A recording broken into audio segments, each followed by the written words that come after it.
यो हो एक दिनमै 6 करोड 50 लाखको सेल्स गर्ने कम्पनी भाटबटिनी। शपिङ गर्न जाने, ग्रोसरिज किन्न जाने और यत्तिकै घुम्न जाने भन्ने बित्तिकै हामीलाई भाटबटिनीको याद आउँछ। भाटबटिनीले नेपालमा मान्छेहरूको शपिङ एक्सपिरियन्स नै चेन्ज गरिदिएको छ। जहाँ नेपालमा मान्छेहरू ग्रोसरिज किन्नको लागि नजिकैको किराना पसलमा जान्थे, भाटबटिनीको ग्रोथ र एक्सपान्सनको साथसाथै हामी सानो सानो कुराहरू किन्न पनि भाटबटिनी नै जान्छौँ। भाटबटिनी नेपालकै वान अफ द लिडिङ र बिगेस्ट सुपरमार्केट हो, जसको सुरुवात एउटा सानो पसलबाट भएको थियो 35,000 इन्भेस्टमेन्टको साथ। यो एउटा ऱ्याग्स टु रिचेसको स्टोरी हो of Min Bahadur Gurung, the founder of Bhatbhateni. 1958 मा मीन बहादुर गुरुङ नेपालको खोटाङ जिल्लामा जन्मिनु भएको थियो। उहाँ एउटा किसानको छोरा हुनुहुन्थ्यो जसको 6 जना दाजुभाइहरू थिए। मीन बहादुर गुरुङले आफ्नो मास्टर्स इन इकोनोमिक्स गरेर नेपाल ब्याङ्क लिमिटेडमा जब गर्दै हुनुहुन्थ्यो र उहाँको वाइफ सावित्री घले गुरुङलाई पनि जब खोजिदिँदै हुनुहुन्थ्यो।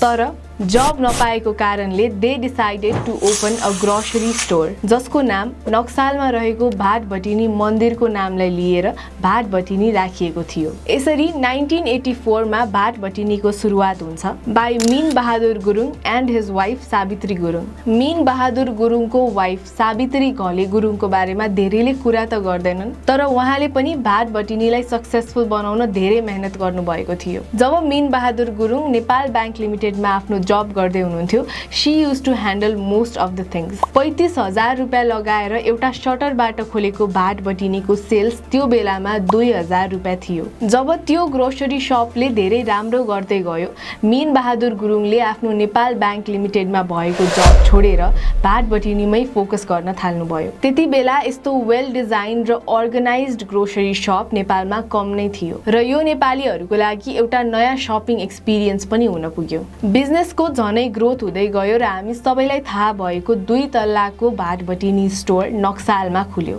2 करोड 50 लाखको इन्भेस्टमेन्टको साथ, जसको डेली सेल्स नै 50,000 हुन्थ्यो। बिजनेस एकदम राम्रो गरिरहेको थियो। देन उहाँले बिस्तारै आफ्नो ब्रान्चेसहरू पनि खोल्दै जानुभयो, जस्तै काठमाडौँ बाहिर, पोखरा र बुटोलमा। तर एक दिन उहाँको बिजनेसमा ठुलो घाटा लाग्छ। बुटोलमा रहेको भाटबटिनीमा एक दिन आगो लाग्छ। पछि थाहा हुन्छ कि इलेक्ट्रिसिटी सर्ट हुनुको कारणले आगो लागेको थियो र 10 करोड भन्दा बढीको घाटा हुन्छ। तर उहाँले भाटबटिनीलाई फेरि रिबिल्ड गर्नुभयो। यत्रो ठुलो लस हुँदा पनि भाटबटिनीले आफूलाई रिकभर गर्यो र अहिले भाटबटिनीको डेली सेल्स नै 6 करोड 50 लाख छ र 900 करोड भन्दा बढी भाटबटिनीको एनुअल टर्नओभर नै छ। मीन बहादुर गुरुङ एउटा एम्बिसियस व्यक्ति हुनुहुन्छ, त्यसैले गर्दा उहाँले यत्रो रिस्क लिएर भाटबटिनीलाई अझै ग्रो गर्दै जानुभयो र उहाँले आफ्नो बिजनेसमा धेरै सक्सेस पाइराख्नु भएको थियो। तर 2011 मा भाटबटिनीको एउटा यस्तो न्युज बाहिर निक्लिन्छ कि त्यो न्युजले हामी सबैलाई आश्चर्यचकित बनाइदिन्छ। 2011 फेब्रुअरीमा इनल्यान्ड रेभेन्यू डिपार्टमेन्टले नेपालको 24 वटा बिजनेसेस र कम्पनीजहरूलाई इन्भेस्टिगेट गर्छ, जसमध्ये एउटा भाटबटिनी पनि पर्छ। इन्भेस्टिगेसनमा पत्ता लाग्छ कि कम्पनीजहरूले भ्याट बिलमा नन पर्चेजिङ गुड्स देखाएर अरबौंको पैसा छलिरहेको छन्।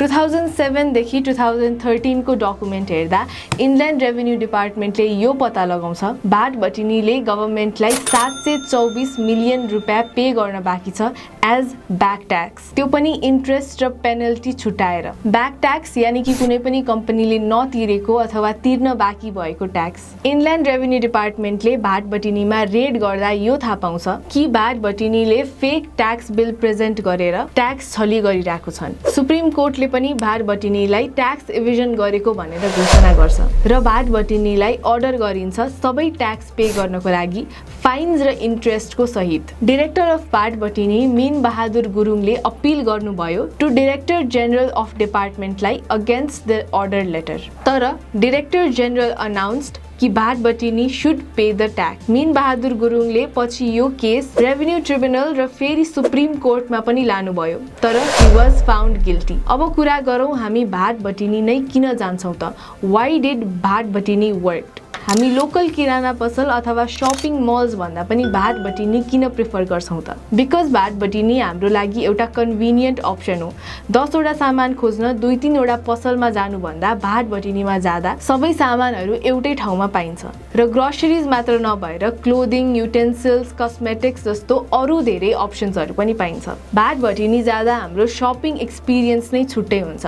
हामी कुनै किराना पसलमा जाँदाखेरि हामीलाई के चाहिन्छ त्यो भनेर लिन पर्छ। बट भाटबटिनीमा तपाईले डिफ्रेन्ट ब्रान्ड्सको एउटै प्रडक्ट्सहरूबाट छान्न सक्नुहुन्छ र तपाईलाई अप्सन्सहरू पनि धेरै हुन्छ। भाटबटिनी काठमाडौँको हरेक मेजर सिटिजहरुमा छ, जस्तै पाटन, भक्तपुर, कलंकी। तपाईको घर काठमाडौँमै छ भने तपाईलाई भाटबटिनी पुग्न 10 देखि 15 मिनेट मात्र लाग्न सक्छ र कुनै केसेसमा इभन 5 मिनेट। तपाई किराना पसलमा सामान मात्र किन्न जानुहुन्छ भने भाटबटिनीमा खान, घुम्न र यतिकै सामानहरू हेर्न मात्र पनि जानुहुन्छ। सिन्स भाटबटिनी अगाडि धेरै फुड स्टल्स र आइसक्रिम स्टल्सहरू पनि हुन्छन्, तपाईले भाटबटिनीमा धेरै मान्छेहरूको ट्राफिक देख्न सक्नुहुन्छ र तपाईले आफ्नो त्यहाँ फ्रेन्ड्स र नेबर्सहरूलाई पनि भेट्न सक्नुहुन्छ। भाटबटिनीमा अरू लोकल शपहरू भन्दा एक्सपिरियन्स नै छुट्टै छ र जो पनि भाटबटिनी जान सक्छन्, कुनै टाइपको ब्यारियर पनि छैन। हामी भाटबटिनी जानुको अर्को रिजन हो पार्किङ। काठमाडौँमा धेरै पार्किङको प्रब्लम भइरहेको हुन्छ र भाटबटिनीमा ठुलो र राम्रो पार्किङ पनि छ।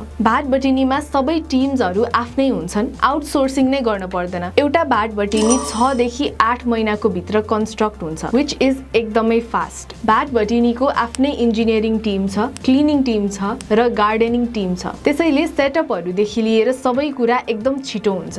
अब कुरा गरौँ थोरै नम्बर्सहरुको बारेमा। भाटबटिनी नेपालको 24 वटा लोकेशन्सहरुमा छ, काठमाडौँ र काठमाडौँ बाहिर गरेर, र भाटबटिनीको सबै स्टोर्सहरु कम्बाइन्ड गरेर 10 लाख स्क्वायर फिटको जग्गा कभर गरेको छ। भाटबटिनीको फुटफल यति धेरै छ कि एक दिनमा मात्र 1 लाख जनाले भाटबटिनी भिजिट गर्छन्। भाटबटिनीको 95% अफ एम्प्लोइज आर वुमेन र भाटबटिनीले करेन्टली 4500 जनालाई इम्प्लोइमेन्ट दिएको छ। भाटबटिनी एक वर्षमा 3 दिन मात्र बन्द हुन्छ र हरेक दिन भाटबटिनी बिहान 7:30 बजेदेखि रातिको 9 बजेसम्म खुल्छ। नेपालको one of the biggest company जसको एनुअल टर्नओभर नै 900 करोड भन्दा बढी हुन्छ।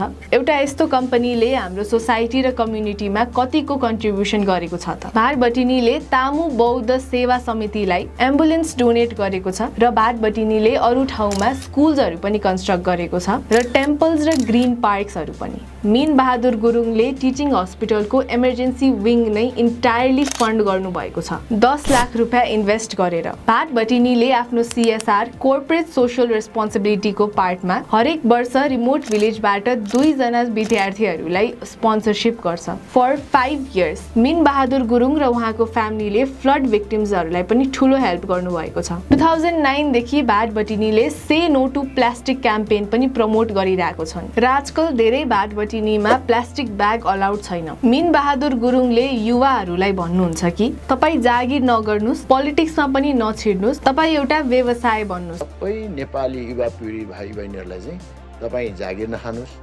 तपाई चाहिँ कुनै चाहिँ पोलिटिक्स पनि नलाग्नुस्, पोलिटिक्समा लाग्नु भने त्यो सोचेर मात्रै लाग्नुस्, तपाई चाहिँ व्यवसायी बन्नुस्। भाटबटिनीले नेपालमा मान्छेहरूको शपिङ एक्सपिरियन्स एकदम ठुलो तरिकाले चेन्ज गरिदिएको छ। यसरी सबै सामान एउटै बिल्डिङमा पाउने कुनै सुपरमार्केट नै थिएन, तर अहिले नेपालमा यति धेरै सुपरमार्केटहरू छ। भाटबटिनी जस्तो ठुलो सुपरमार्केट नपुगेको ठाउँ, काठमाडौँ जस्तो मेजर सिटीको एरियाजहरू, गल्ली भित्रको एभ्री घर नजिक आजकल सानो सानो मार्टहरू खुल्दैछ, जस्तै साथी मार्ट र बिग मार्ट। तपाईहरुलाई के लाग्छ कि यस्तै सानो सानो मार्ट पछि गएर भाटबटिनीलाई ठुलो कम्पिटिसन दिन सक्छ? Do comment down below your views and subscribe us for more videos.